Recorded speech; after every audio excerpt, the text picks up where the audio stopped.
Nice அவுட்ங்கிற பேர்ல ஏற்கனவே 2 படம் வந்திருக்கு. இது 3வது படம். முதல் 2 பாகத்துக்கும் இதுக்கும் சம்பந்தம் இல்ல.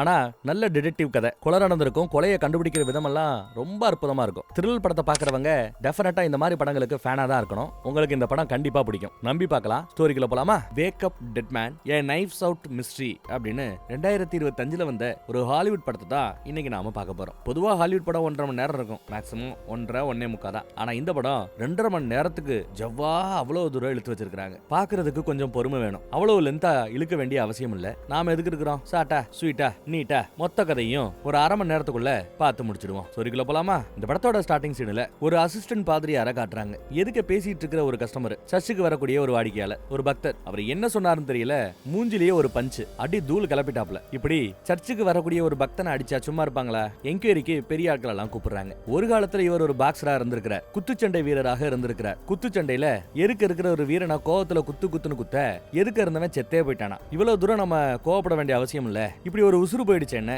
அங்க ஏற்பட்ட ஒரு மனமாற்றம் தான் ஒரு உண்மையான பக்தனா, ஒரு பாதிரியாரா நம்ம ஹீரோவை மாத்தி இருக்குதுன்னு சொல்லலாம். இந்த மாதிரி மறுபடியும் நடக்காது, என்ன மன்னிச்சுக்கங்க அப்படின்னு மன்னிப்பு கேட்க, சரி நீ இன்னொரு வாய்ப்பு கொடுப்பாங்களா இல்ல வீட்டுக்கு அனுப்பிச்சிருவாங்களான்னு தெரியாம அப்படியே சோகமா உட்காந்துட்டு இருக்கிறான். டென்ஷனா உட்காந்துட்டு இருக்கிறாரு நம்ம ஹீரோ. அந்த பக்கம் ஒருத்தர் வர, நம்ம ஹீரோவுக்கு வேண்டப்பட்டவரும் கூட. பாரு, நீ ஒருத்தவன மூக்குல குத்துனியே, அவன் எல்லார்கிட்டையும் வம்புழுத்துட்டு இருந்தவன் தான். சோ அவனை நீ குத்துறதுல எங்களுக்கு ஒன்னும் பெருசா வருத்தம் எல்லாம் இல்ல.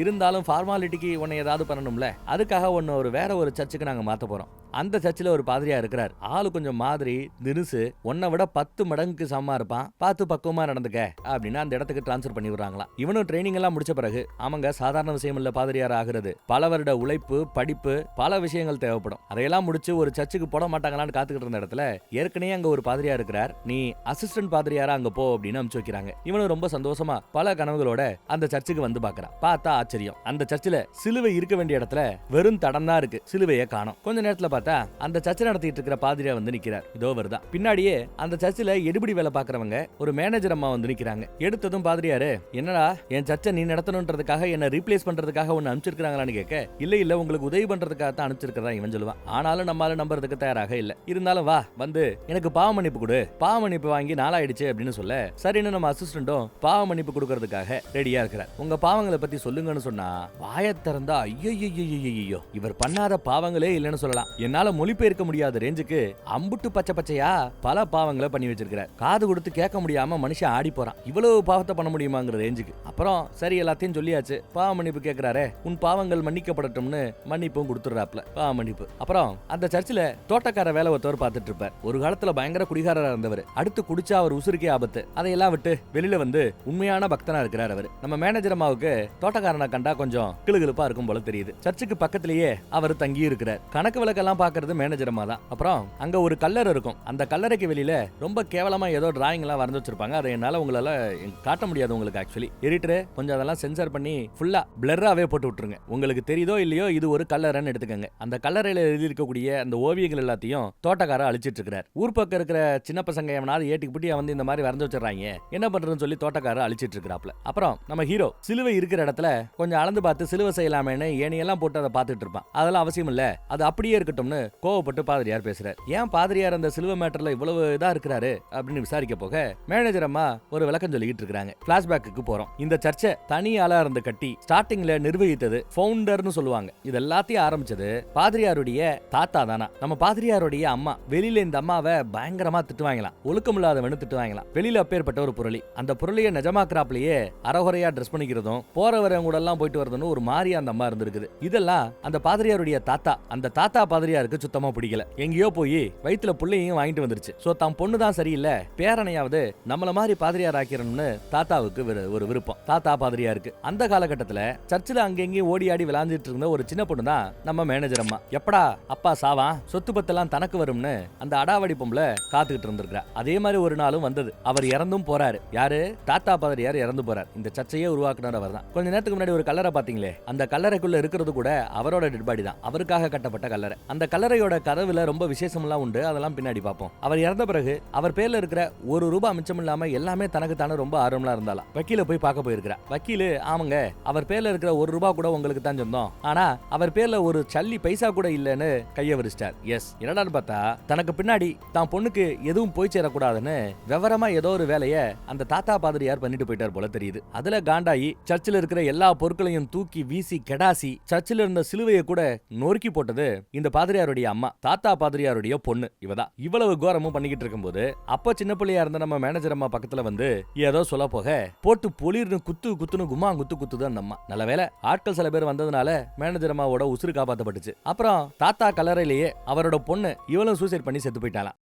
அப்போ உடையப்பட்ட அந்த சிலுவைய அதுக்கு பிறகு யாரும் மாத்தவே இல்லை, அப்படியே இருக்கிறதா எடுத்து சொல்றாங்க மேனேஜர் அம்மா. அப்புறம் சர்ச்சில் முக்கியமான சில பேரை அறிமுகப்படுத்தி வைக்கணும். சர்ச்சில் ஃப்ரண்ட் ரோல சிவப்பு கலர் ட்ரெஸ் பண்ணிட்டு ஒரு அம்மா உட்காந்துட்டு இருக்குது பாருங்க, அவங்க ஒரு வக்கீல். பக்கத்திலே ஒரு பையன் உட்காந்துட்டு இருக்கிறான் பாருங்க. இந்த பையனை இந்த அம்மாவோட வளர்ப்பு மகன்னு சொல்லலாம், இல்ல இந்த வக்கீலோட தம்பின்னு சொல்லலாம். ஏன் 2 விதமா சொல்றீங்கன்னு கேக்குறீங்களா? திடுதுப்புன்னு ஒரு நாள் வக்கீலம்மா சின்ன பிள்ளையா இருக்குச்சே, அவங்க அப்பா ஒரு 10 வயசு பையனை கூட்டு வந்துட்டு இனிமே இவன் என்னோட வளர்ப்பு மகன்னு வளர்க்க ஆரம்பிச்சிட்டார். அவர் இறந்த பிறகு இந்த வளர்ப்பு மகனை வளர்க்க வேண்டிய பொறுப்பு அக்காவா இருந்த நம்ம வக்கீலுக்கு வந்து சேர்ந்துருது. அதனாலதான் வளர்ப்பு மகன்னு சொன்னேன், இல்ல தம்பின்னு சொன்னேன். இது எல்லாத்தையுமே வேண்டா வெறுப்பா தான் பண்ணிக்கிட்டு இருக்காங்கன்னு சொல்லலாம். அதே மாதிரி அந்த பையன், அந்த வளர்ப்பு மகன் இல்ல வளர்ப்பு தம்பி என்ன வேணாலும் எடுத்துக்கங்க, அவன் ஒரு யூடியூபர். கண்டென்ட் கிடைச்சா போதும் உடனே யூடியூப் சேனல்ல போட்டு ப்ரோமோட் பண்ண ஆரம்பிச்சிருவான். அப்புறம் இவங்க பின்னாடி ஒருத்தவர் கோட்டு ஷூட்டு போட்டு ஜம்முன்னு உட்கார்ந்து இருக்காரு, அவெஞ்சர் படத்துல கூட பார்த்திருப்பீங்கல்ல, அவர் ஒரு டாக்டர். அவரோட பொண்டாட்டி திடுதுப்புன்னு டிவோர்ஸ் வாங்கிட்டு போயிடுச்சு. இதோ ஒரு ஊதா கலர் ட்ரெஸ் பண்ணி சந்தோஷமா சிரிக்குது கருப்பினத்தை அமெரிக்கர். இவங்க தான் பிள்ளைகளை கூட்டிட்டு விவாகரத்து வாங்கிட்டு ஓடிட்டாங்க. அதுல இருந்து மனுஷன் குடின்னு குடிக்க ஆரம்பிச்சிட்டாப்லையா. எப்ப பார்த்தாலும் குடிச்சுக்கிட்டே இருக்கிறாராம்.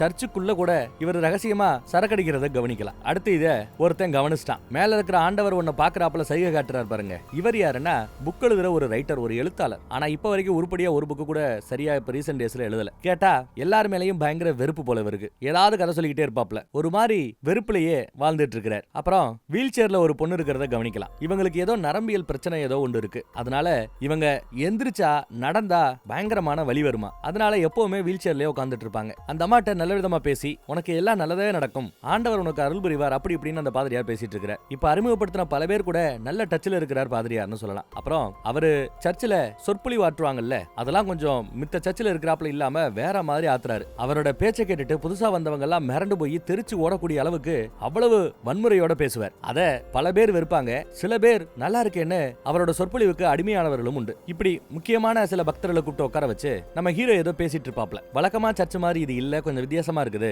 நம்ம வழக்கமா இருக்கிற எல்லா சர்ச் மாதிரி மாறணும், அன்பை போதிக்கணும், அப்படி இப்படின்னு பேசிட்டு இருப்பாப்ல. அப்ப இவங்க அதை பத்தி எல்லாம் பெருசா இது பண்ணாம ஆர்வம் காட்டாம இதுக்கு முன்னாடி நீங்க குத்துச்சண்டை வீரரா இருந்தீங்களாமே அப்படின்னு விசாரிக்க ஆரம்பிப்பாங்க. அப்புறம் கொலை பண்ணிருக்கீங்களான்னு கேட்க ஆரம்பிப்பாங்க. அவன் தான் குத்துச்சண்டை போட்டியில எதிர இருக்கிற ஒருத்தரை அடிச்சே கொண்டு இருப்பாரு. அதை பத்தி சொன்னதும் எல்லா பேரும் ஆர்வமாயிடுறாங்க. இவரை அப்புறம் ஒரு கொலகாரரா பார்க்க ஆரம்பிக்கிறாங்க. அடப்பாம அந்த மீட்டிங்ல பாதிரியார் சரியில்லை அது இதுன்னு பேசிட்டு இருக்கும்போது அதெல்லாம் கரெக்டா தான் இருக்கிறாரு அப்படி இப்படின்னு வக்காலத்து வாங்குது நம்ம மேனேஜர் அம்மா. ஏமா நீ எல்லாம் பேசாதம்மா, கடைசியா நீ பாவமன்னிப்பு வாங்கி எத்தனை வருஷம் இருக்கும் அப்படின்னு கேட்க, ஏன் பாவமன்னிப்பு வாங்குறதுக்கு என்ன, நான் போய் பாவமன்னிப்பு வாங்குறேன், அதே பாதிரியார் கிட்ட வாங்கி காட்டுறேன் பாரு அப்படின்னு சொல்லிட்டு வீராப்பா போறாங்க மேனேஜர் அம்மா. அடுத்த நாள் முத வேலையா பாவமன்னிப்பு வாங்கிட்டு வெளியில வந்து பெருசா சாதிச்சாப்ல ஒரு ரியாக்ஷனை கொடுத்துட்டு போவாங்க. ஆனா பின்னாடியே வந்த பாதிரியாரோ அப்பாடா அப்படின்னு அந்த அம்மா சொன்ன பாவம் கணக்கெல்லாம் எண்ணி பார்த்துட்டு மிரண்டு போய் வந்திருக்கிறான்னு நினைக்கிறேன். இல்ல அதிசயமா ஆச்சரியமா ஏதாவது கேட்டாரான்னு தெரியல. அப்புறம் வழக்கம் போல பாவமன்னிப்பு எனக்கு கொடுப்பான்னு சொல்லிட்டு புதுசா வந்த நம்ம அசிஸ்டன்ட் பாதிரியார நம்ம ஹீரோ கிட்ட இந்த ஒரு வாரத்துல பண்ண பாவங்கள்னு வரிசையா லிஸ்ட் போடுவார். மோஸ்ட்லி எல்லாமே பேச முடியாதபடி இருக்கிற லிஸ்ட் தான். ஆனா இது எல்லாம் போய் உங்களோட மெடிக்கல் ரிப்போர்ட்டை நான் பார்த்தேன், வயசாயிடுச்சு, உங்களால எதுவும் பண்ண முடியாதுன்னு ரிப்போர்ட்ல தெளிவா இருக்குது. அப்படி இருக்க நான் அதை பண்ணேன் இதை பண்ணேன் அங்க போனேன் இங்க போனேன் நீங்க சொல்றதெல்லாம் என்ன வெறுப்பேத்துறதுக்கான போய் எதுக்கு இந்த வேண்டாத வேலை அப்படி இப்படின்னு பேசிட்டு இருக்காங்க. என்ன இங்க இருந்து விரட்டுறதுக்காக இதெல்லாம் பண்றதா இருந்தா இல்ல எதுக்காக இதெல்லாம் பண்றீங்கன்னு எனக்கு தெரியல, தயவு செய்து இதை நிப்பாட்டுங்க. அப்புறம் நீங்க பக்தர்களை உருவாக்கல, வெறியர்களை உருவாக்கிட்டு இருக்கீங்க. அப்புறம் அந்த வீல் சேர்ல ஒரு பொண்ணு உட்கார்ந்துட்டு இருக்கும்ல, அந்த பொண்ணுக்கு குணமாகும் அது இதுன்னு ஏகப்பட்ட சத்தியங்களை பிராமிஸ் எல்லாம் கொடுத்துதான் அவகிட்ட இருந்து பணத்தை வாங்கி தான் இந்த சர்ச்சையை நடத்திட்டு இருக்கிறாப்ல. அந்த அம்மா சம்பாதிக்கிற பணத்தை எல்லாம் இங்க கொடுத்துட்டு இருக்குது, செக்கா எழுதி கொடுத்துட்டு இருக்குது. இதெல்லாம் தப்பு, நீங்க பண்றது பக்தியா இல்ல வியாபாரமானு கேட்க காண்டாயி ஓங்கி ஒரு குத்து. அப்பையும் கூட பதிலுக்கு அடிக்க கோவம் வரும், பட் அடிக்க மாட்டான். நீங்க இங்க பக்தியை வளர்க்கல, விஷத்தை வளர்க்குறீங்க, வெறிய வளர்க்குறீங்கன்னு சொல்லிட்டு போயிடுவான். இதையெல்லாம் நம்ம யூடியூபர் அங்க இருந்து கவனிச்சுட்டு தான் இருக்கிறார். அடுத்து பாருங்க, செம டென்ஷன்ல இன்னைக்கு சரக்கு அடிக்கலாம்னு முடிவு பண்ணி பார் பக்கம் வந்துட்டாருங்க. இங்க பார்ல சரக்கு அடிக்கும் போது பார்ல ஒரு விளக்கு இருக்கிறத கவனிக்கலாம். அந்த விளக்கோட மேல் பக்கத்துல நரிக்கு கொம்பு முளைச்சாப்ல ஒரு சின்ன சிலை இருக்கும். அந்த சிலையை தொடுவான் பாருங்க, கையோட வந்துடும். ஐயோ என்ன மன்னிச்சிருங்கப்பா, நான் உடச்சு விட்டேன்ப்பா அப்படின்னு பார் ஓனர் கிட்ட மன்னிப்பு கேட்பான். அதெல்லாம் ஒரு பிரச்சனையும் இல்ல, சாதாரண விளக்கு தான் அது, நீங்க நல்லபடியா வீடு போய் சேருங்கன்னு அனுப்பிச்சு வைப்பாப்ல. கையில அந்த நரியோட சிலையை எடுத்துக்கிட்டு இவர் கிளம்பிடுறாரு. அடுத்து பார்த்தா பாதிரியார் மேல வெறிகொண்ட சில தீவிர பக்தர்கள் தான் வராங்க. புது ஆட்கள் யாருமே வரதில்ல. அடிக்கடி சொற்பொழிவு ஆத்தும் போது சிலுவையை கொண்டு வந்து கொஞ்சம் ஜெபிக்கிற அந்த நேரம் மட்டும் சைடுல ஒரு சின்ன ஸ்டோர் ரூம் மாதிரி ஒரு ரூம் இருக்கும். அந்த ரூமுக்குள்ள போய் நின்றுவாரு. சிலுவையை கொண்டு வந்து வச்சு செய்ய வேண்டிய சடங்குகள்லாம் செய்யறது நம்ம ஹீரோ தாங்க. அந்த கேப்ல ஸ்டோர் ரூம்ல இருந்து அந்த மனுஷன் என்ன பண்றாரு ஏது பண்றான்னு தெரியலங்க. திடீர்னு ஏதோ விழுகிற சத்தம் கேக்குது. ஏதோ விழுகிற சத்தம். திரும்பி பார்த்தா இவர் ஸ்டோர் ரூம்ல அப்படியே மூஞ்சி தரையில விழுகிறாப்ல விழுந்து கிடக்கிறார். ஐயோன்னு நம்மால பதறுவார். அப்ப இந்த பக்கத்துல இருந்து நம்ம யூடியூபர் அந்த நொடியில இருந்து எல்லாத்தையும் ரெக்கார்ட் பண்ண ஆரம்பிக்கிறார். மெதுவா இவர் உள்ள போவாருங்க. உள்ள போய் ஒரு 10 செகண்ட் ஆயிடுச்சு. எல்லா வேற என்னாச்சுன்னு பாக்குறதுக்காக வேகமா கிட்டு வராங்க. பார்த்தா முதுகுல இருந்து ரத்தம் வருது. ஐயோ செத்து போயிட்டார் போல ஏன்னு காட்டுறான். முதுகுல ஏதோ குத்தி இருக்குது பாருங்கன்னு பார்த்தா நேத்து ராத்திரி நம்ம ஹீரோ ஒரு நரியோட சிலையோட தலைப்பகுதியை மட்டும் எடுத்துட்டு வந்தான்ல, அந்த தலைப்பகுதி மாதிரி தெரியுது. அதை தொட போகும்போது அதெல்லாம் தொட வேண்டாம், கைரேகை பட்டுரும், வெளியில வாங்க அப்படின்னு சொன்னதும் ஹீரோ வெளியில வந்துடுறார். இவர் ஒரு கர்ச்சீஃபை போட்டு தான் என்னடா முன்னாடி குத்திக்கிட்டு இருக்குதே அது அப்படின்னு கவனிக்கிறாரு. பார்த்தா அது ஒரு கத்தி. அதே சமயம் அதை பார்த்துட்டு நம்ம மேனேஜர் அம்மா ஐயோ அப்படின்னு கத்துறதும் எல்லா பேரும் அந்த அம்மாவை போய் அமைதின்னு அமைதிப்படுத்துறாங்க. சாத்தானோட வேலை இதுன்னு அந்த அம்மா கத்திட்டு இருக்குது. அப்புறம் தான் இவரு அந்த சிலையை உருகுவார். பார்த்தா அந்த சிலையோட கீழ்ப்பகுதியில கத்திங்க, உடம்புல கத்தி குத்து ஆயிருக்குது. அப்புறம் பார்த்தா போலீஸ் வந்து டெட் பாடியை எடுத்துட்டு போறாங்க. மேனேஜர் அம்மா இவரு மறுபடியும் உயிர் தெழுவார், அப்பேற்பட்ட சக்தி படைத்தவர் அப்படி இப்படின்னு அந்த அம்மா புலம்பிக்கிட்டே இருக்குதுங்க. எல்லாத்தையும் அந்த பைய யூடியூபுக்காக கண்டென்ட் ஆக்கி வீடியோ எடுத்துக்கிட்டு தான் இருக்கிறான். அப்புறம் அந்த ஊரு இன்ஸ்பெக்டர் லேடி ஒரு போலீஸ்கார அம்மா கிட்ட தான் இந்த கேஸ் போகுது. அந்த அம்மாவுக்கு இப்ப பெரிய குழப்பம் என்னன்னா, அத்தனை பேர் பாத்துக்கிட்டு இருக்க ஸ்டேஜ்ல யாருமே இல்லாத ஸ்டோர் ரூம்குள்ள நல்லபடியா போனவர் எப்படி கத்து குத்து வாங்கி செத்து போனார், இது எப்படி சாத்தியம்னு தெரியாம அந்த அம்மா புலம்பி தள்ளிட்டு இருக்குது. இது பத்தாதுன்னு அந்த யூடியூபர் பைபிள்ல சும்மா இல்லாம அன்னைக்கு அந்த பாதிரியார் நம்ம அசிஸ்டண்ட ஓங்கி ஒரு குத்து குத்துவாரு, இன்னும் பயங்கரமா திட்டுவாரு. அதெல்லாம் பார்த்ததும் மட்டும் இல்லாம வீடியோ எடுத்திருக்கிறான். அந்த வீடியோவை ரிலீஸும் பண்ணிட்டா போல. அது கண்ட மாணிக்க ட்ரெண்ட் ஆயிட்டு இருக்குதா. சோ எல்லா பேரும் இவரை தான் கொலகாரன்னு நினைச்சிட்டு இருக்காங்க. அப்புறம் பல பேரை கூப்பிட்டு விசாரிக்கவும் செய்யறாங்க போல தெரியுது. இவன் சர்ச்சுக்கு வந்து ஒரு நல்ல வழிகாட்டுங்க அப்படி இப்படின்னு விடாது ஜெபிச்சுக்கிட்டு இருக்கிற தருவாயில தான் ஒருத்தர் உள்ள வரார். யாரு? ஒரு டிடெக்டிவ் வராரு. ஒரு பிரைவேட் டிடெக்டிவ்னும் இந்த கேஸை பத்தி கேள்விப்பட்டு இதை பத்தி விசாரிக்க வந்திருக்காகவும் எடுத்து சொல்றார். ஸ்டார்டிங்ல இதுக்கெல்லாம் உதவி செய்ய மாட்டேன்னு சொல்லிட்டு இருந்த அசிஸ்டன்ட் அப்புறம் சரின்னு ஒத்துக்கிறான். நடந்தது என்னன்னு இவரோட வெர்ஷன் எல்லாத்தையும் கேட்டு தெரிஞ்சுக்கிறார். அப்புறம் டெட் பாடியை பாக்குறதுக்காக போறாங்க. டெட் பாடியை குப்புற போட்டு குத்து வாங்கின எல்லாத்தையுமே அவர் பாத்துக்கிட்டு இருக்கையில அதை பார்க்க முடியாம வெளியில ஓடி வந்து அழுதுட்டு இருக்கிறாரு நம்ம ஹீரோ.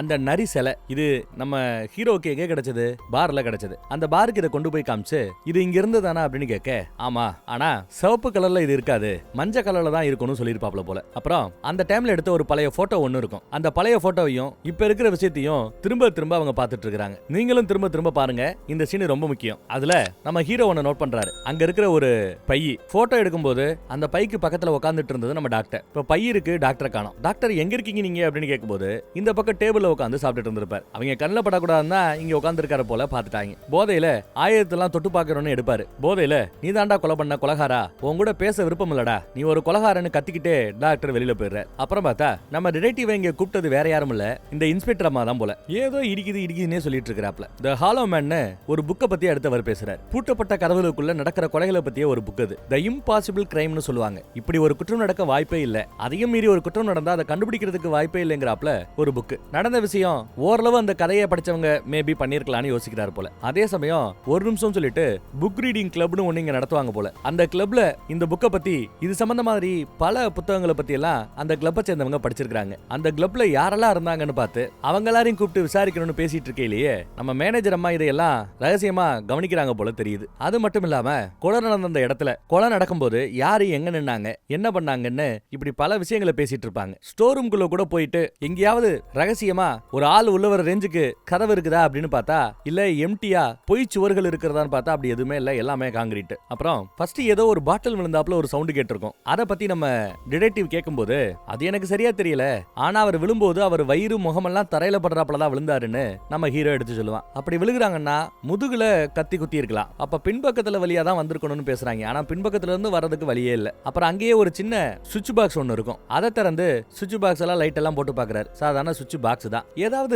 ரிமோட்டை வச்சு கத்திய ரிமோட்டின் மூலமாக இயக்கி குத்தி இருக்கலாமான்னு கூட யோசிச்சு பாக்குறாங்க. அப்புறம் வேற ஏதாவது கிடைச்சதான்னு கேட்க சிவப்பு கலர்ல சில நூல் கிடைச்சதா சொல்றாங்க. எஸ், ஒரு 2 சிவப்பு கலர் நூல் கடந்திருக்காங்க. என்ன நூல் ஏதுன்னு ஒண்ணும் தெரியல. அதுக்குள்ள நம்ம மேனேஜர்மா வந்து புனிதமான இடத்தை இப்படி அசிங்கப்படுத்துறீங்களே அப்படி இப்படின்னு பயங்கரமா டான்ஸ் ஆடிட்டு இருக்காங்க. ஒண்ணு இல்லம்மா, நல்லபடியா போயிட்டு வாங்கன்னு கூட்டு வந்து வெளியில விடுறது நம்ம ஹீரோ தான். பந்தம்மா ஏதோ திட்டி இருக்கும் போல காண்டாயி விறுவிறுன்னு வந்து தோட்டக்காரரு பஞ்ச் பண்றதுக்காக ஒரு பஞ்சிங் பேக் வச்சிருப்பாரு. அந்த பஞ்சிங் பேக்ல குத்துன்னு குத்திட்டு இருக்கான். அப்போ தோட்டக்காரர் டிவில ஓடக்கூடிய சில ப்ரோகிராம்ஸை சேவ் பண்றதுக்கான ஒரு ரெக்கார்டிங் டிவைஸை வச்சிருப்பாப்ல. இன் கேஸ் லைவ்ல ஒரு ப்ரோகிராம் ஓடுதுன்னு வச்சுக்கோங்க. இப்போ மெட்டிஒலி பழைய நாடகம் ஓடும் பாத்தீங்களா, அந்த மாதிரி மெட்டிஒலி ஓடிக்கிட்டு இருக்கு. அன்னைக்கு டேட்டுக்கு நீங்க வெளியே ஒரு கல்யாணத்துக்கு அட்டன் பண்ண போயிருக்கீங்க, இல்ல வர லேட் ஆகுது. அப்ப வீட்ல இருக்கிற அந்த ரெக்கார்டிங் டிவைஸை செட் பண்ணி வச்சிட்டீங்கன்னா டிவில என்ன ஓடினாலும் அந்த 1 மணி நேரம் 2 மணி நேரத்துக்கு நீங்க வர்ற வரைக்கும் எல்லாத்தையும் ரெக்கார்ட் பண்ணி வைக்கும். அப்புறம் நீங்க வீட்டுக்கு வந்து பொறுமையா உட்காந்து மெட்டிஒலி சீரிஸை பார்க்கலாம். அந்த மாதிரி ரெக்கார்டிங்கை அப்பப்ப பண்ணி வச்சிருப்பார். கடைசியா நம்ம பாதிரியார் சொற்பொழிவு ஆத்தும் போது கூட ஒரு முக்கியமான கேம் நடந்தது. ஆனா அப்ப இவர் தோட்டக்காரர் சர்ச்சுக்கு வருவார். சோ இங்க நடந்த விஷயத்தை,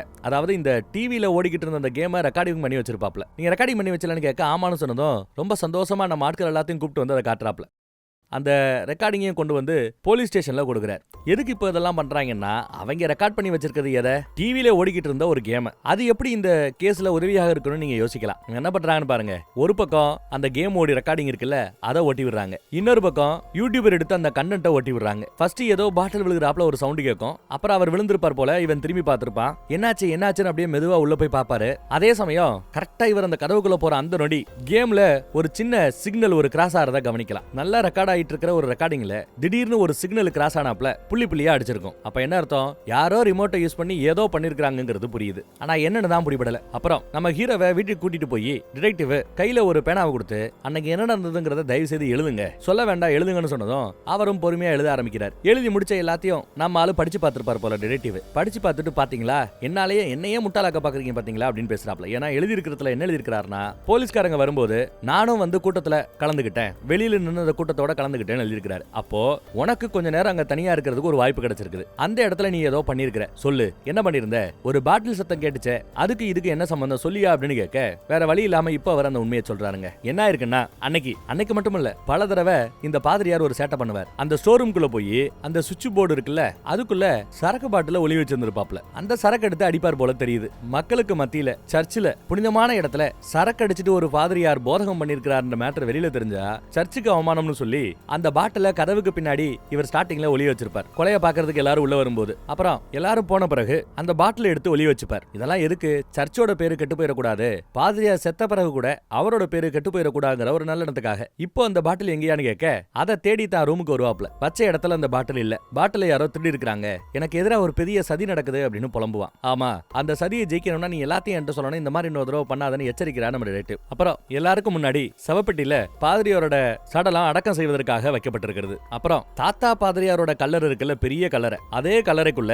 ஒரு பக்கம் தாத்தாவோட சவப்பெட்டி, இன்னொரு பக்கம் இப்ப இறந்து போன இந்த பாதிரியாரோட சவப்பெட்டின்னு 2 சவப்பெட்டியை வைக்கிறாங்க. அந்த பக்கம் ஏற்கனவே இருக்கிற பழசு, இது இப்ப வச்சிருக்கிற புதுசு. இந்த சவ அறையோட ஒரு பெரிய சிறப்பம்சம் என்னன்னா, வெளியில இருந்து இந்த கதவை திறக்கிறது கஷ்டம், உள்ள இருந்து கதவை திறக்கிறது ரொம்ப ஈஸி. லைட்டா தள்ளினாலே கதவை திறந்துரும். ஆனா வெளியில இருந்து கதவை திறக்கிறதா இருந்தா நிறைய உதவி தேவை. அப்புறம் நல்லபடியா அடக்கம் பண்ணி கல்லறையை மூடின பிறகு சவப்பெட்டியை டெலிவரி பண்ணவர் கையெழுத்து வாங்க வராரு. அவர் சும்மா இல்லாம யாரு என்ன சொன்னாலும் சரி, நீங்க கொலை பண்ணிருக்க வாய்ப்பில்லைன்னு ஒரு வார்த்தையை சொல்லிட்டு போவார். சவாடக்கத்துக்கு வந்த எல்லாரும் முக்கியமான சாட்சிங்க, அவங்கள விசாரிக்கணும்னு நம்ம டிடெக்டிவ் கேட்டுக்கிட்டதுனால பாதிரியார் வந்து சத்தம் போட்டு எல்லாரும் விசாரணைக்கு ஒத்துழைக்கணும்னு சொன்ன பிறகு நம்ம டிடெக்டிவ் விசாரிக்க ஆரம்பிக்கிறார். என்ன கேக்குறாங்கன்னா, அன்னைக்கு ஒரு நாள் நம்ம அசிஸ்டன்ட் தெரியாதனமா உள்ள நுழைவான். முக்கியமான ஆட்களோட பாதிரியார் மீட்டிங் பண்ணிட்டு இருப்பார். இவனை பார்த்ததும் கையில இருக்கிற புக்கை வச்சு அடிப்பாரு, அவன் ஓடி போயிருப்பான். அன்னைக்கு நீங்க என்ன பேசிட்டு இருந்தீங்கன்னு விசாரிக்கும் போது எல்லாரோட முகத்திலேயே ஒரு மாற்றம் தெரியுது. அன்னைக்கு எதை பத்தி நான் டிஸ்கஸ் பண்ணிக்கிட்டீங்க கேட்டா எவனையும் இறையும் சொல்ல மாட்டேங்கிறாங்க. ஆனா நம்ம யூடியூபர் அன்னைக்கு கொஞ்சம் லேட்டா வருவார். நான் சொல்ல தயாரான போது சொல்லாதன்னு எல்லாரும் தடுக்கிறாங்க. அவர் ரூமுக்குள்ள போய் உட்காந்துக்கிட்டான். என்ன நடந்துச்சுங்கிறத நான் ரெக்கார்டே பண்ணி வச்சிருக்கேன்னு சொன்னதும் கூடாதுன்னு மத்தவங்க தடுக்க வரதுக்குள்ள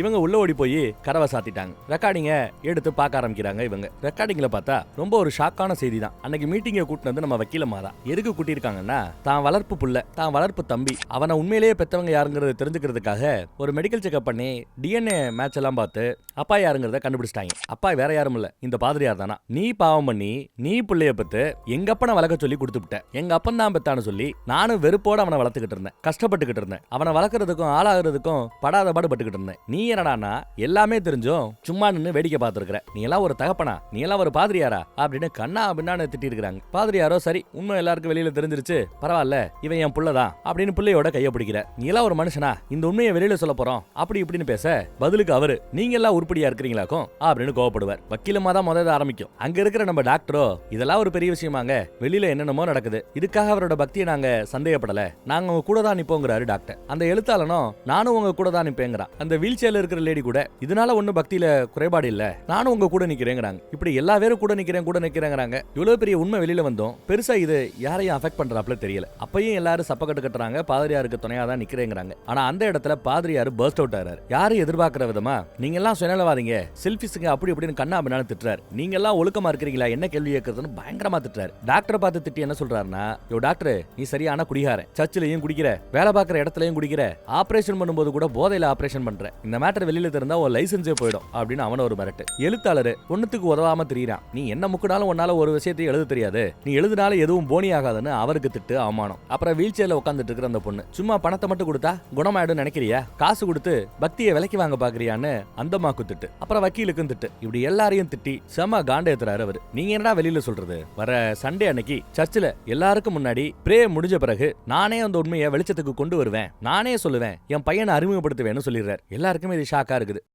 ஆனா இங்க நம்ம டிடெக்டிவ்க்கு புரியாத ஒரு விஷயம் என்னன்னா, எல்லாரும் அவர் கூட துணைக்கு நிக்கிறேன்னு சொன்ன பிறகும் கூட பாதிரியார் ஏன் பஸ்ட் அவுட் ஆகணும், ஏன் எல்லாரையும் பகச்சுக்கணும், ஏன் அப்படி பேசணும் அப்படின்னு கேட்க, அந்த மாதிரி பேச சொன்னது நான் தாங்கிறாரு யூடியூபர். என்னடான்னா இவர் தான் அப்பான்னு தெரிஞ்சதும் முத வேலையா பாதிரியாரை பார்த்து பேசுறதுக்காக வந்திருக்கிறார். பாதிரியாரும் நீ என் புள்ளதாண்டா, உண்மைதாண்டா, ஆனாலும் ஏத்துக்க முடியாத ஒரு சூழல் அப்படி இப்படின்னு பேசிட்டு இருக்கிறாப்ல. நிஜத்துல சொல்ல போனா எனக்கு இந்த இடம் பிடிக்கல, நான் பண்ற வேலை பிடிக்கல, இங்க வந்து உட்கார்ற அந்த லூசர்ஸ் பிடிக்கல, இதை விட்டு நான் வெளியில வரணும், அதுக்கு கடைசியா எனக்கு அந்த வாய்ப்பு கிடைச்சிருக்குன்னு சொல்லியிருப்பாப்ல. என்ன இவன் கேட்டிருப்பா. இவரோட தாத்தா பாதிரியார் தான் பொண்ணுக்கு கிடைக்க கூடாதுன்னு தன் சொத்து பத்துக்கள் எல்லாத்தையும் வித்து அந்த சொத்தை எல்லாம் ஏதோ ஒரு விதத்துல பண்ணி பதுக்கி வச்சிருந்திருக்காரு. அத இவரு கண்டுபிடிச்சிட்டாரு நினைக்கிறேன். அதை தான் கண்டுபிடிச்சதாகவும் இனிமே பணத்தை பத்தி கவலையே இல்லைன்னு பிடிச்ச வாழ்க்கையை வாழலாம், என் கூட வந்துருன்னு பையன்கிட்ட பேசியிருக்கிறார். பையனும் சரின்னு ஒத்துட்டு இருந்திருப்பான் போல. எல்லாத்தையும் விட்டுட்டு போலான்னு சொல்லும்போது இல்ல அவசரப்படாதீங்கப்பா, நீங்க இங்க பண்ணிட்டு இருக்கிறது ஒரு பெரிய விஷயம், தெரிஞ்சோ தெரியாமலையோ ஒரு கல்ட்ட, ஒரு ரகசிய இனத்தை வளர்த்தாப்புல நீங்க வளர்த்துட்டு இருக்கீங்க. யூடியூப்ல உங்களோட போதகத்தை எல்லாம் போடும்போது எல்லாரும் உங்களை கடவுளை பாக்குறாப்புல பாக்குறாங்க.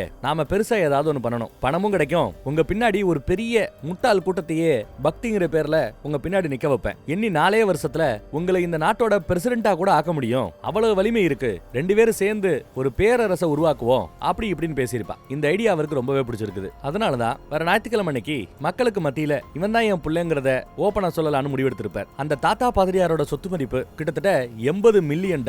இந்திய மதிப்புல சொல்ல போனா அதோட வேல்யூ எவ்வளவு தெரியுமா? 1, 10, 100, 1000, 10,000, லட்சம், 10 லட்சம், கோடி, 10 கோடி, 100 கோடி, 725 கோடி ரூபாவாம். 725 கோடி ரூபாய். அவ்வளவு சொத்துக்களையும் எப்படி ஒரு ஆளால மறைக்க முடியும்? அதுக்கு இந்த நவீன உலகத்துல ஒரு வாய்ப்பு இருக்குன்னா சுவிட்ச் பேங்க்ல அக்கௌண்ட் ஓபன் பண்ணி அதுல பணத்தை போட வச்சிருக்கிறதுக்கு வாய்ப்பு இருக்குது. அப்ப அந்த அக்கௌண்ட் நம்பர் நமக்கு வேணும், அது இங்கதான் எங்கேயாவது இருக்கும்னு சொல்லிட்டு தேட ஆரம்பிக்கிறான். அப்பயும் தேடினானா, ஆனா இப்ப வரைக்கும் அந்த அக்கௌண்ட் நம்பர் கிடைக்கலையா. அப்புறம் தன்னோட அப்பா அன்னைக்கு பேசும்போது சில வார்த்தைகளை உதித்திருப்பார், கவிதை மாதிரி சொல்லியிருப்பாப்ல. Eve's apple would be restored to the tree அப்படின்னு சொல்லியிருப்பார். ஈவ்ஸ் ஆப்பிளா, அதுக்கு ஏதாவது அர்த்தம் இருக்குதா, என்ன சொல்ல வராருன்னு எனக்கு ஒன்னும் புரியலன்னு புலம்பிட்டு இருப்பான். உங்களுக்கு ஏதாவது புரியுதா அப்படின்னு கேட்க நம்ம ஆட்கள் இல்லைன்னு வாங்க. அக்கா உனக்கு தெரியுமான்னு கேட்டா, தெரிஞ்சா கூட உனக்கு நான் சொல்ல மாட்டேன்டா, நீ கெட்டவன், உனக்கு இந்த பணம் வந்து சேரக்கூடாது அப்படிங்கிறது அந்த அக்கா. 2 பேரும் சண்டை போட்டு அப்படியே போயிடுறாங்க. ஆனா அந்த ஈவ்ஸ் ஆப்பிள்ங்கிறது நம்ம பசங்களுக்கு ஒரு மேட்டரை ஞாபகப்படுத்துது. இறந்து போன அந்த பாதிரியாரோட ஆபீஸ்ல ஒரு சின்ன கிண்ண மாதிரி ஒரு கிஃப்ட் வந்திருக்கும். அந்த கிஃப்ட்டுக்குள்ள மாவு மாதிரி ஒன்னு இருக்கிறத கவனிக்கலாம். பாக்குறதுக்கு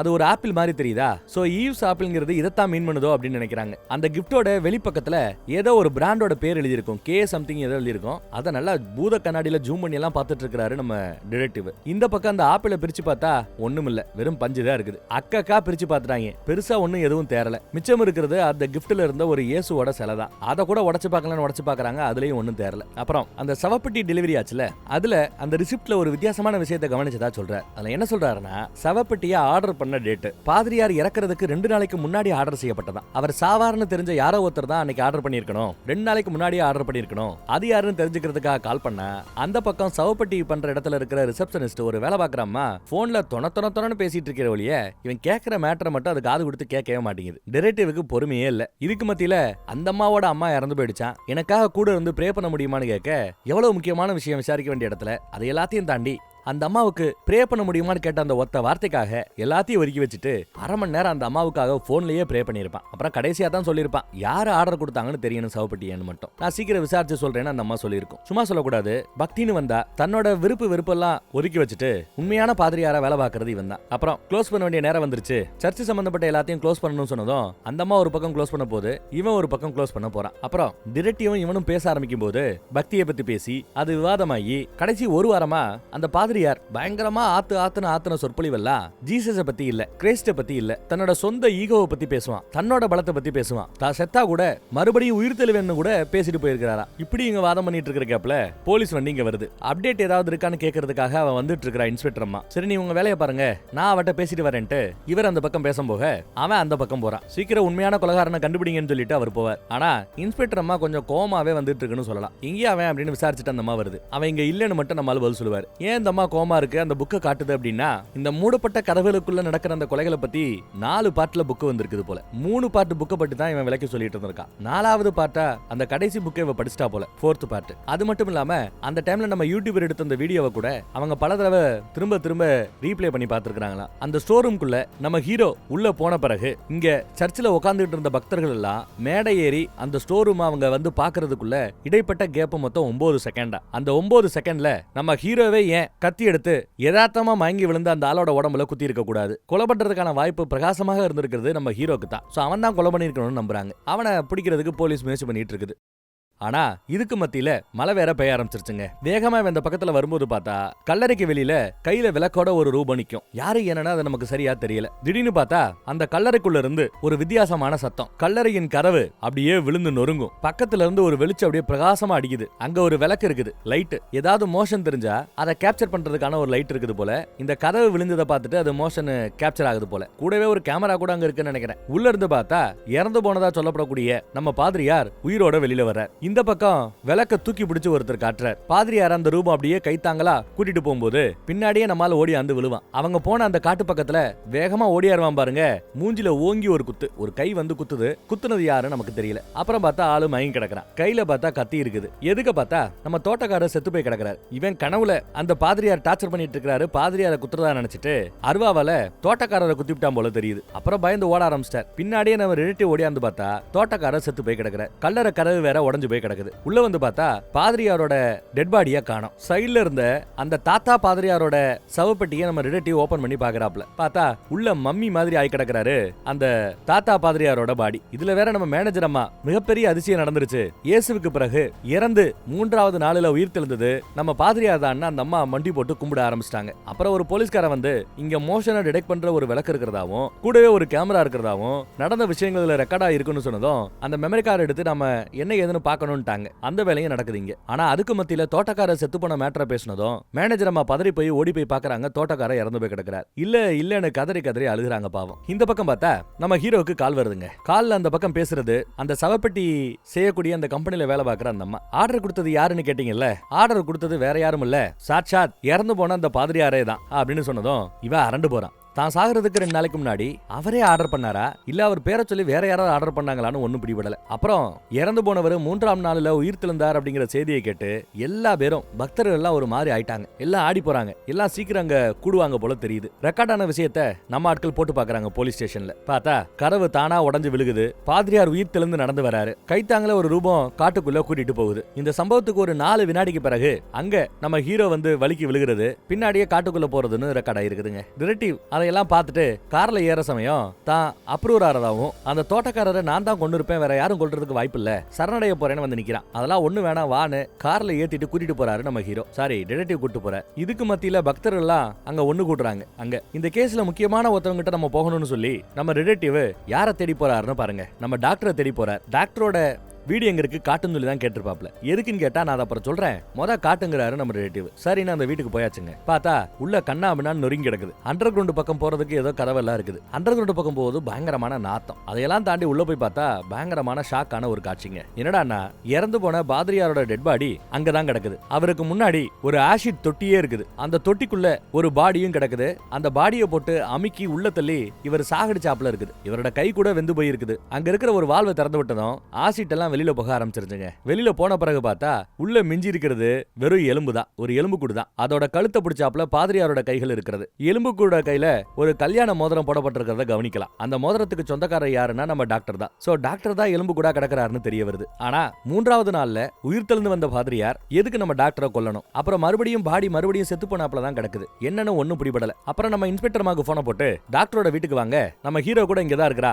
ஒண்ணுக்கு 2 பாடி இங்க இருக்குதுன்னு நினைக்கிறேன், வாங்கன்னு கூப்பிடுறாங்க. அப்புறம் என்ன தடுக்காதீங்க, நான் போலீஸ்ல சரணடைய போறேன், என்ன விட்டுருங்க, நான் போறேன்னு சொல்லிட்டு நம்ம ஹீரோ கிளம்பி போறாங்க. சரணடைவதற்காக போலீஸை தேடி போறான். பார்த்தா சர்ச்சுக்கு வெளியில போலீஸ் நிக்குது, பக்தர் எல்லாம் நிக்கிறாங்க. என்ன அரெஸ்ட் பண்ணுங்கன்னு நம்ம ஆளு வந்து நிக்கிறாங்க. கடைசியா ஒரு தடவை ப்ரே பண்ணலாமேன்னு உள்ள வந்து மண்டிக்கிட்டு கும்பிட்டு இருக்கும்போது இன்ஸ்பெக்டர் அம்மா வந்து டாக்டரோட கொலைக்கும் தோட்டக்காரரோட கொலைக்கும் அப்புறம் இந்த பாதிரியாரோட கொலைக்கும்னு 3 கொலைக்காக உங்களை அரெஸ்ட் பண்றேன்னு வந்து நிக்கிறாங்க. எல்லா பக்தர்களுக்குமே டாக்டர் இறந்து போயிட்டாங்கிறது கொஞ்சம் ஷாக்கிங்கா இருக்குது. அது மட்டும் இல்ல பாதிரியாரோட பாடி கூட டாக்டரோட வீட்டுல கிடைச்சிருச்சு, அவர் ஒன்னும் உயிர் தளவெல்லாம் செய்யல அப்படிங்கிறாங்க இன்ஸ்பெக்டர் அம்மா. அரெஸ்ட் பண்ணும்போது நிறுத்துங்கன்னு நம்மால கத்துவான். பக்தர்கள்லாம் என்னென்னமோ பேசிட்டு இருக்காங்க, ஒரே மாதிரி கலவரமாகிட்டு இருக்குது. அப்போ பாதிரியார் எப்படி பேசுவாரோ அந்த மாதிரி மேடை ஏறி கத்துனதும் எல்லா பேரும் ஆடி போய் அமைதியாயிட்டாங்க. கொஞ்ச நேரம் நான் பேசுறதுக்கு அலோவ் பண்ணுங்கன்னு சத்தம் போடுறார். எல்லா பேரும் கப் சிப்புன்னு உட்காந்துட்டாங்க. அப்புறம் என்ன நடந்துச்சுங்கிறத தான் கண்டுபிடிச்ச விஷயத்தை விளக்கி சொல்றார். என்ன நடந்திருக்குன்னு அவர் விளக்குறார். ப்ரே பண்றதுக்கு கேப்ல ஸ்டோர் ரூம்குள்ள போய் சுவிட்ச் போர்டுல ஒளிய வச்சிருக்கிற சரக்கு பாட்டில் எடுத்து அவர் சரக்கு அடிச்சிருக்கார். அதை குடிச்ச சில நிமிடங்கள்லயே மயங்கி பொத்துன்னு விழுகிறார். அப்படி விழும்போதுதான் அந்த பாட்டிலோட சத்தம்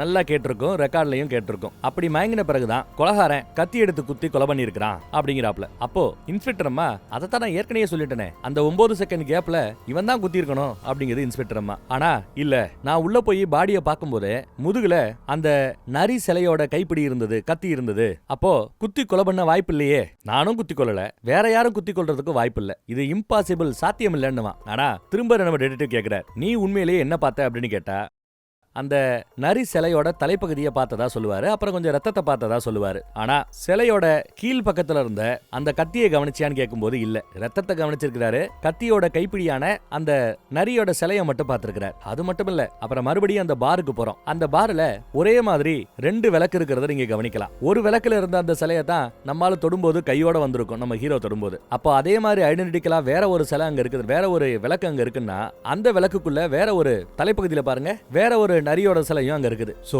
அங்க இருந்தது 2 விளக்கு, 2 நரி சிலை. அன்னைக்கு போட்டோ வச்சு திரும்ப திரும்ப நம்ம ரிலேட்டிவ் பார்த்துட்டு இருக்கும்போது கீழ இருந்த டாக்டரோட பேக்கை தான் நம்ம ஹீரோ கவனிச்சிருப்பார். ஆனா 2வது விளக்குல இருந்த தலைப்பக்கத்துல இருந்த அந்த சிலைய அங்க மிஸ் ஆகி இருந்திருக்கும், அத நம்ம ஹீரோ கவனிக்கல. ஆனா ரிலேட்டிவ் கவனிச்சிருப்பாரு.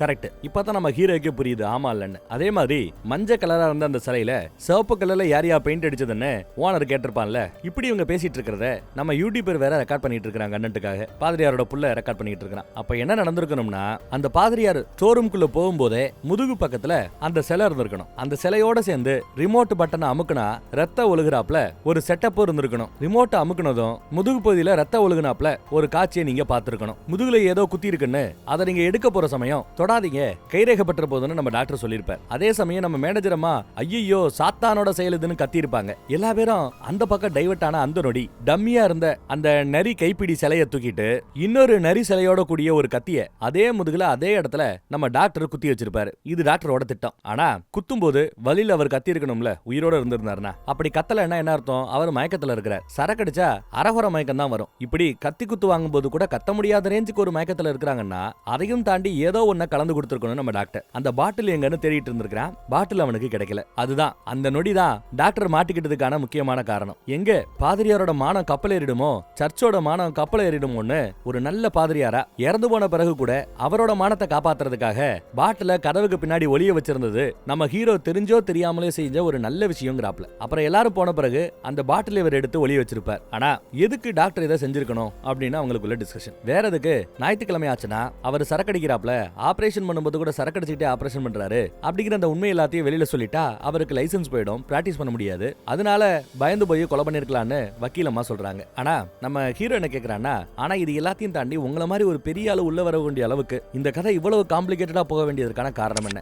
எங்க வேணாலும் அந்த டாக்டர் கொலை பண்ணிருக்கலாம், ஆனா இப்பேற்பட்ட ஒரு செட்டப்ல ஏன் கொலை பண்ணணும்னு கேட்டா அதுக்கு பதில் நம்ம டிடெக்டிவ் கிட்ட இருக்கு. அது ஒரு பக்கம்னா இன்னொரு பக்கம் நம்ம இன்ஸ்பெக்டர் அம்மா இதையெல்லாம் செஞ்ச அந்த டாக்டரே செத்து போயிட்டாருன்னா டாக்டரை கொலை பண்ணது யாருன்னு கேக்குறாப்ல. எல்லாத்தையும் விளக்குறேங்கிறாரு நம்ம டிடெக்டிவ். இந்த உண்மையெல்லாம் தெரிஞ்சுக்கிட்டீங்கன்னா கடவுள் நம்பிக்கை இல்லாதவங்க கூட கடவுள் நம்பிக்கை கொண்டவர்களாக மாறுவார்கள். நல்லா யோசிச்சு பாருங்க. உங்களை மாதிரி எல்லாருக்கும் கிட்டத்தட்ட கடவுள் மாதிரி தெரிஞ்ச ஒரு பாதிரியார் நரிக்கு கொம்பு இருக்கிறாப்ல ஒரு சாத்தான் சிலை கொண்ட ஒரு கைப்பிடியால த ஹேண்ட் ஆஃப் சாத்தான்னு சொல்லலாம், சாத்தானோட கையால அத்தனை பேருக்கு மத்தியில சர்ச்சில் கொலை செய்யப்படுகிறார். அதுவும் மூடப்பட்ட கதவுகளுக்குள்ள எல்லாரும் பார்க்க பப்ளிக்கா இறந்து போறார். திடீர்னு 3 நாளைக்கு பிறகு மறுபடியும் உயிர் தழுகிறார். தன் சாவுக்கு காரணமானவங்களை பழிவாங்குவதற்காக, நீதிக்காக. இந்த மாதிரி கதையை கேட்கும்போது கடவுள் பக்தி இல்லாதவங்க கூட பக்தியின் மார்க்கம் வருவாங்க தானே அப்படின்னு கேட்கறாப்ல. அதெல்லாம் ஓகேங்க, ஆனா உண்மையிலே என்ன நடந்துச்சுன்னு நம்ம இன்ஸ்பெக்டர் அம்மா கேட்பா. சொல்றேன், எல்லாத்தையும் சொல்றேங்கிறாப்ல. ஆனா திடீர்னு ஒரு பாஸ் வர்றாரு. அதே சமயம் ஜன்னல் பக்கத்துல இருந்து சூரிய வெளிச்சம் அப்படியே அவர் மூஞ்சில ஒரு உடம்பு முழுக்க படும். அதுவும் வீடியோல ரெக்கார்ட் ஆகுது. அதுக்கு மேல எதுவும் பேச மாட்டேங்கிறார். அப்படியே படிக்கட்டுல உட்கார்றாரு. நம்ம மேனேஜர் அம்மாவை ஒரு பார்வை பாக்குறாரு. பார்த்துட்டு என்ன நினைச்சான்னு தெரியல,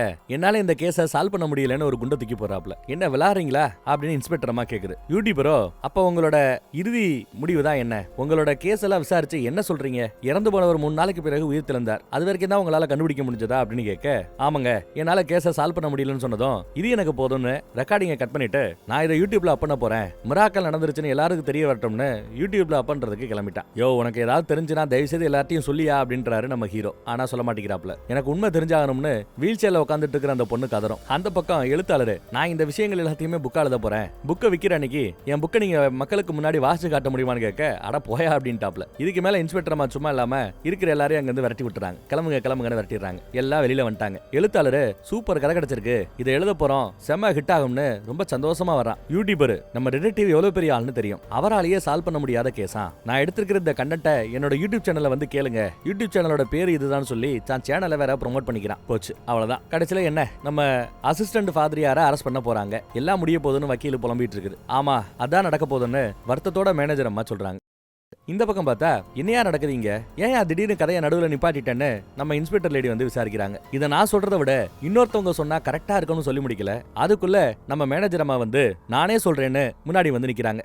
உங்களுக்கு முழு உண்மையும் தெரிஞ்சும் கூட அந்த உண்மையை நீங்க சொல்லாம நான் சொல்லணும்னு எனக்கு நீங்க வாய்ப்பு கொடுத்துருக்கீங்க, நன்றின்றாங்க. உங்க நிலைமை எனக்கு புரியுது, நீங்க அந்த உண்மையை நேரம் குறையறதுக்குள்ள சீக்கிரம் சொல்லி முடிச்சிருங்கிறாரு நம்ம டிடெக்டிவ். இப்படி ஒரு வாய்ப்பு கொடுத்ததுக்கு நன்றி சொல்லிட்டு மேனேஜர் அம்மா போய் ப்ரே பண்றாங்க. யார் முன்னாடி? நம்ம அசிஸ்டன்ட் பாதிரியார் முன்னாடி, நம்ம ஹீரோ முன்னாடி பாவ மன்னிப்பு கேட்கறாங்க. இந்த ஒரு வாரத்துக்குள்ள நடந்த விஷயங்களுக்கு பாவ மன்னிப்பு. ஆனா நான் இதையெல்லாம் பண்ணது ஒரு சுத்தமான நல்ல எண்ணத்துக்காகத்தான் பண்ணேங்கிறாங்க. ஆனா இந்த உண்மையெல்லாம் ஒரு பொய்யில இருந்து தான் ஆரம்பிச்சுங்கிறாங்க. நேரம் இல்ல, சீக்கிரம் சீக்கிரங்கிறாரு நம்ம டிடெக்டிவ். பிளாஷ்பேக்கு போறோம். பிளாஷ்பேக்ல 725 கோடி ரூபாய் பெருமானம் கொண்ட தன் ஒட்டுமொத்த சொத்துக்களையும் ஒரு தம்மா துண்டு வைரத்துல அடக்கிட்டாரு அந்த தாத்தா பாதிரியார். எஸ், ஈவ்ஸ் ஆப்பிள்னு அவர் சொன்னது கூட இந்த வைரத்தை தான். எனக்கு பிறகு என் பொண்ணுக்கு இந்த சொத்துக்கள் போய் சேரக்கூடாது அப்படின்னு சொல்லி அந்த வைரத்தை வாயில போட்டு முழுங்கிட்டு மேனேஜர் அம்மா சின்ன பிள்ளையா இருக்கும்போது அவ கண்ணு முன்னாடி தான் பாதிரியார் இறந்து போவார். இறந்து போன பிறகு கல்லறையில பாடியை கொண்டு போய் அடக்கம் பண்ணிட்டாங்க. அவரோட வயிற்றுக்குள்ளதான் அந்த வைரம் இருக்குங்கிறது யாருக்கும் தெரியாது, அந்த ஒரே ஒரு பொண்ணை தவிர, நம்ம மேனேஜர் அம்மாவை தவிர. அப்புறம் அந்த பீரியட்ல அந்த தாத்தா பாதிரியார் கிட்ட தான் ஒரு கிஃப்ட் இருக்கும். அந்த கிஃப்ட் பாக்ஸோட வேல்யூ மட்டும் எவ்வளவு தெரியும்ல? கிட்டத்தட்ட கோடி மதிப்பு இருக்கிற ஒரு கிஃப்ட் பாக்ஸ். அதுக்குள்ள ஒரு தம்மா தூண்டுல இயேசுவோட சிலைய இவ்வளவு சிம்பிளா வைக்கிறதுக்கு கோடி செலவு பண்ணி ஒரு பாக்ஸ் செய்யறதுக்கு வாய்ப்பே இல்ல. அதே மாதிரி அந்த இடத்துல பார்த்தா ஏதோ ஒரு வைரக்கல்ல வச்சு எடுத்தாப்ல ஒரு ஷேப் கிடைக்கும். அதை அந்த அம்மா கண்டுபிடிச்சிருச்சு, பெரிய பாதிரியாரோட பொண்ணு. அப்ப வைரமா மாத்தி வச்சிருக்காரு.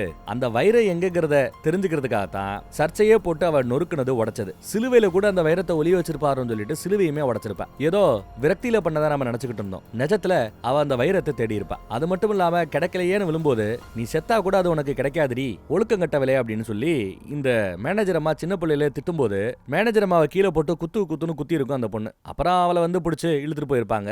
அப்புறம் கடைசி வரை அந்த வைரம் கிடைக்காம சூசைட் பண்ணி அந்த அம்மா செத்தே போயிருக்கும். இந்த உண்மையெல்லாம் ஒரு நாள் நம்ம ஹீரோ கிட்ட, பாதிரியார் கிட்ட நான் பாவ மன்னிப்பு கேட்க போறேன், நான் யாருன்னு ப்ரூவ் பண்ண போறேன்னு ஒரு ஈகோக்காக போய் பாவ மன்னிப்பு கேட்டிருப்பாங்க. ஆனா அவங்க பண்ண தப்பு என்னன்னா, பெரிய தப்பு என்னன்னா, ஒரு நல்ல பாதிரியார்கிட்ட போய் பாவ மன்னிப்பு கேட்க வேண்டியவங்க தப்பான பாதிரியார்கிட்ட போய் பாவ மன்னிப்பு கேட்டதுதான். இந்த விஷயத்தையெல்லாம் சொல்லி பாவ மன்னிப்பு கேட்டிருப்பாங்க போல. அந்த உண்மையெல்லாம் தெரிஞ்சுக்கிட்ட பிறகுதான் பாதிரியார் அரண்டு போயிருப்பார். ஏன்னா அவரும் அந்த வைரத்தை தேடிக்கிட்டு தான் இருக்கிறார், தான் அம்மா மாதிரியே. ஆனா பாதிரியாருங்கிற போர்வையில தேடிக்கிட்டு இருந்ததுனால மேனேஜர் அம்மாவுக்கு அந்த ஆளுக்கு இந்த வைரத்தின் மேல, இந்த பணத்தின் மீது இருந்த ஆசை தெரியாமவே போயிடுச்சு. அப்புறம் அவருக்கு ஒரு புள்ள இருக்குன்றதும், புள்ளையோட சேர்ந்து அவர் பெருசா பிளான் பண்றாரு, ஏதோ செய்ய போறாப்லங்கிறது தெரிஞ்சுக்கிட்ட பிறகு இந்த அம்மாவால சும்மா இருக்க முடியல. அந்த வைரம் தப்பான கைகளுக்கு போயிடக்கூடாது. அட் த சேம் டைம் இவங்க பண்ற கூத்துல சர்ச்சோட மானமும் போயிடக்கூடாது, மக்களுக்கு மத்தியில் இருக்கிற அந்த பக்திங்கிற விஷயமும் கலங்கப்பற்றக்கூடாது. அதுக்கு என்ன பண்ணலாம்னு யோசிக்கிறாங்க. அப்பதான் த ஹாலோ மேன்ங்கிற அந்த புக்கை படிக்கிறாங்க. அந்த புக்கை படிச்ச பிறகு அவங்களுக்கு ஒரு ஐடியா கிடைக்குது. பாதிரியார போட்டு தொழணும். ஏன்னா அவன் பேராசை பிடிச்சு திரியிறான், பாதிரியார இருக்கிற தகுதியே இல்லாத ஆளு. ஆனா அவன் சாவு யாராலையும் சால்வ் பண்ண முடியாத மாதிரி இருக்கணும், புரியாத புதுரா இருக்கணும், கூடவே எல்லாருக்கும் கடவுள் பக்தியும் கூட்டுறாப்புல இருக்கணும். இதுக்கு தனியால இவங்களால அதை செய்ய முடியாது. உதவிக்காக டாக்டரையும் நம்ம தோட்டக்காரரையும் சேர்த்துக்கிறாங்க. டாக்டர் கொடுத்த மயக்கம் இருந்த சரக்கு பாட்டில கலந்து உள்ள வச்சது நம்ம மேனேஜர் அம்மா தான். அதை குடிச்சு விட்டு அவர் மயங்கி விழுந்திருப்பார். அது வர சொன்னவங்க அடுத்து நம்ம தோட்டக்காரர் நினைச்சு வருத்தப்படுறாங்க. அவரோட சாவுக்கும் மன்னிப்பு கேட்டுக்கிறாங்க. ஏன்னா அந்த சவப்பட்டியில இருந்த பாடி எடுத்துட்டு பாதிரியாரோட இடத்துல ஒரு சவம் மாதிரி சவப்பட்டிக்குள்ள ட்ரெஸ் பண்ணிட்டு உள்ள படுத்து கிடந்தது நம்ம தோட்டக்காரர் தான். 3 நாள் சாப்பாடு தண்ணி இல்லாம உள்ள பட்டி கிடக்கணும். 3ஆவது நாள் ராத்திரி கதவை உடைச்சுக்கிட்டு ஒரு வெளியில வரணும். அந்த விஷயத்தை அங்க இருக்கிற ஒரு மோஷன் சென்சார் டிடெக்டிங் கேமரால எல்லாத்தையும் ரெக்கார்ட் பண்ணணும். வெளியில இருந்து பாக்குறவங்களுக்கு செத்து போனவர் உயிரோட வந்தாருங்கிறாப்ல ஒரு பிரம்மையை உருவாக்கணும். சோ எல்லாருக்கும் கடவுள் பக்தி கூடும். ஆனா இதுல அவங்க பண்ண ஒரு பெரிய தவறு என்னன்னா, பிளான் என்னன்னு சொல்றேன். ஃபர்ஸ்ட் டாக்டர் சிக்னல் கொடுப்பாரு, உள்ள டிங்னு ஒரு சவுண்ட் வரும் தோட்டக்காரருக்கு. அவரு சவப்பட்டியில இருந்து வெளியில வரணும். தாத்தா பாதிரியாரோட வயித்துக்குள்ள இருக்கிற, ஏன்னா அவர் முழுங்கிட்டு செத்து போனார்ல, வயித்துக்குள்ள இருக்கிற அந்த வைரத்தை எடுத்துக்கணும். அப்புறம் உள்ள இருந்து கதவை திறக்கிறது ஈஸி. அசால்ட்டா கதவை திறந்துருது. உள்ள இருந்து இயேசுவுக்கு பிறகு ஒரு பக்தியோட இருக்கிற பாதிரியார் உயிர் தெழுகிறார் அப்படிங்கிற விஷயம் உலகம் முழுக்க கிறிஸ்துவத்தை பரப்புறதுக்கும் பக்தியின் மீது மக்கள் கொண்டிருக்கிற அந்த நம்பிக்கை இன்னும் பல மடங்கு உயர்வதற்கும் வாய்ப்பாக இருக்கும். அதுக்காகத்தான் இதெல்லாம் பண்ணதா சொல்றாங்க. ஆனா இவங்க பிளான்ல ஒரு மிகப்பெரிய சொதப்பல்னு பார்த்தா அந்த இடத்துல இருக்க கூடாத நம்ம ஹீரோ வந்ததுதான். அது மட்டும் இல்ல, ஒரு தப்பான ஆளை இந்த திட்டத்துக்காக தேர்ந்தெடுத்ததும் என் தவறு தான் அப்படின்னு நம்ம மேனேஜர் அம்மா தான் வீட்டுக்கு வந்த பிறகு ஏற்கனவே பாதிரியாரோட பாடியை மாத்தி ஒரிஜினல் பாடி டாக்டரோட வீட்டுல கீழே தான் இருக்கும். அவரோட பாடி யாருக்கு கிடைக்க கூடாதுன்னு சொல்லிதான் ஒரு ஆசிட்ல ஒரு பெரிய குளிர்க்கிற தொட்டி மாதிரி ரெடி பண்ணி வச்சிருப்பான். ஆசிட்டுக்குள்ள பாடியை கரைச்சிட்டோம்னா பாடி கிடைக்காது. சோ உயிர்த்துல இருந்து சொர்க்கத்துக்கு போயிட்டாரு அப்படின்ற ஒரு கதை எல்லாரும் நம்புறாப்ல இருக்கும் இல்லையா, அதுக்காக ரெடி பண்ண செட்டப்.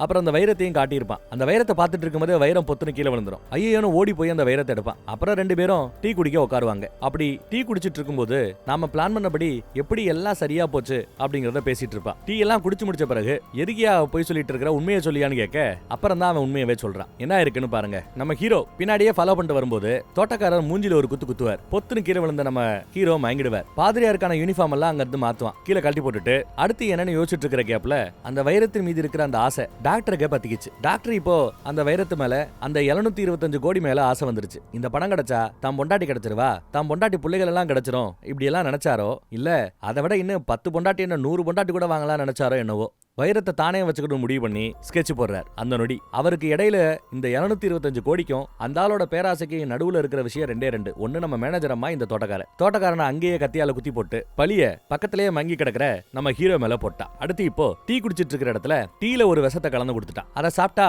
உதடு ஒரு மாதிரி அப்படியே நீர்த்து போகுமா, அப்புறம் கொஞ்சம் நேரத்துல இறப்பு ஏற்படுமா, அந்த மாதிரி ஒன்ன கலந்து கொடுத்துருக்காப்லையா.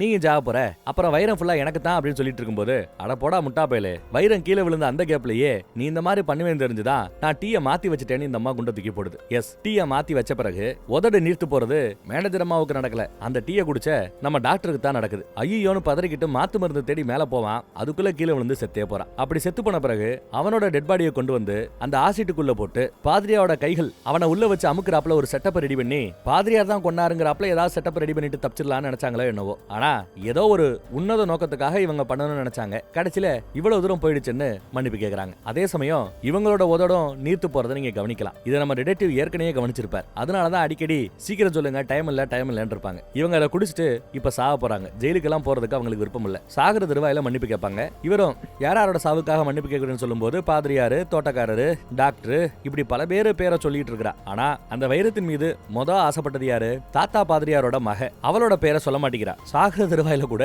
அவங்க மேல இவங்களுக்கு கோவம் இருக்கும். அதையும் தாண்டி அவங்க பேரையும் சேர்த்து சொல்லுங்க, அவங்க சாவுக்கும் சேர்த்து மன்னிப்பு கேளுங்கன்னு கேட்க சரின்னு இவங்களும் மன்னிப்பு கேட்க உங்கள் பாவங்கள் மன்னிக்கப்படுகிறதுன்னு சொல்லி முடிச்சதும் இறந்து போயிடுறாங்க. பாவம் அவங்க கையை பிடிச்சு ஆறுதலா கொஞ்ச நேரம் அப்படியே உட்காந்துட்டு இருக்கிறாப்ல. கேஸ் சால்வ் ஆயிடுச்சு. அப்புறம் என்ன, இன்ஸ்பெக்டர் அம்மா வெளியில கேஸ் டீடைல பத்தி மத்தவங்க கிட்ட சொல்றதுக்காக கிளம்பி போன சமயம் இறந்து போன பிறகு அந்த அம்மா கையில இருந்து அந்த வைரம் கீழே விழுங்க. எஸ் 725 கோடி அங்கதான் இருக்குது. அரண்டு போறாங்க ரெண்டு பேரும். ஆனா நம்ம டிடெக்டிவ் நான் எதையும் பார்க்கலங்கிறாப்ல கம்முன்னு அங்கிருந்து நடந்து போயிடுற. தப்பான ஒரு ஆளோட கைக்கு போனாதான் இவரு பயப்படணும். நம்ம டிடெக்டிவ் இவன் நல்லவனாச்சே, பல சோதனைகளை தாண்டி இவ்வளவு விஷயங்களை பார்த்தவன் தப்பு பண்ண வாய்ப்பே இல்ல.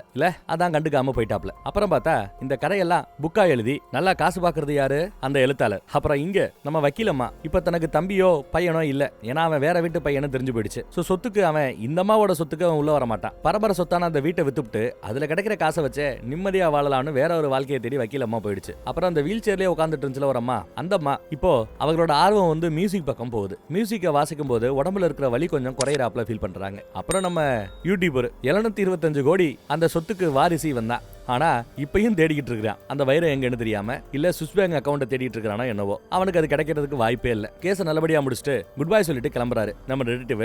அப்புறம் மேலிடத்துல இருந்து தான் வந்திருக்காங்க. சர்ச்சை இனிமே இவன் தான் பாத்துக்கணும்னு சொல்லியிருக்காங்க போல. இந்த சர்ச்சுக்கு இனிமே இவர் தான் பாதிரியார். அசிஸ்டன்ட் பாதிரியார் இல்ல, பதவி உயர்வு கிடைச்சிருச்சு. எல்லாம் ஓகே. அடுத்து என்னப்பான்னு பாக்க நம்ம ஹீரோ அவரோட கையாலேயே ஒரு மரத்தை எடுத்து நல்லா அறுத்து இருத்து சிலை செஞ்சு அருமையா சர்ச்சில் மாட்டி விடுறார். அப்படியே கேமரா படம் முடியறதுக்குள்ள க்ளோஸ் அப்ல போய் காட்டும் பாருங்க.